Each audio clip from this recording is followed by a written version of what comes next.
A warning tonight from local law enforcement on the Suncoast. Don't fall for high-tech scams that target your wallet, your credit card, even your tax return.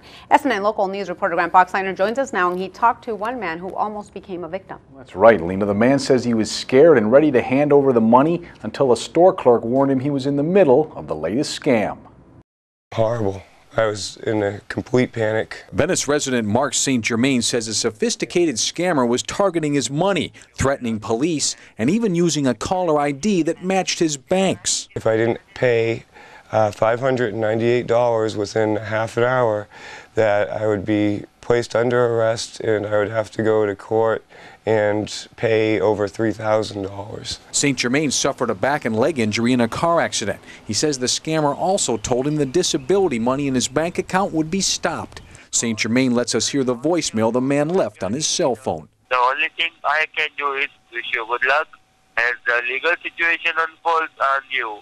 Goodbye and take care. So he went to this Walgreens and was ready to hand over the money until a clerk told him this sounded like a scam and to call police. He was telling me to buy a vanilla card and put the money on a vanilla card so that, I guess so, it can't be traced. Venice Police Chief Thomas McNulty says scammers are using fear and technology to steal from unsuspecting victims. I've heard such things as calls to homes where they're posing as police and they say you have an outstanding warrant for parking tickets, so in order to get this rectified you have to send money, and they'll come up with addresses. And just to show how prevalent these scams are, while I was at the Venice Police Department, I got an email on my phone from someone saying they were in the Philippines, attacked by gunmen, all their credit cards and money stolen, and asking to send $1,950. And as tax season continues, Venice Police Detective Todd Reel warns people to be on guard for another tough-to-trace scam involving your tax return. They're using the person's social security number and other information,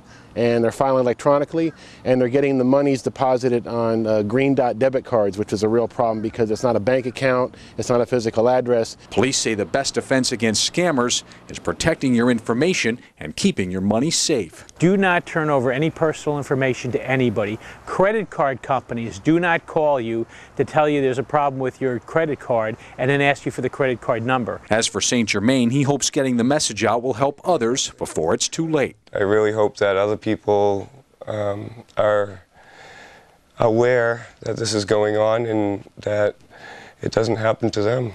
And police also say once you're a victim of a scam, it's often very difficult to get your money back and catch these suspects because some of those tactics that we talked about that are being used, Lena. Now, bottom line, the biggest step for trying to avoid this? Well, I think you just don't ever send your money to anyone, no matter what the circumstance, and just be careful. Okay, and then what about, especially when they initiate, right? Is that part of it? When you get the call or an email, for sure, don't do anything like send your money, personal information, none of that. And double check if you have a question, right? That's right. Okay, thanks very much, Grant.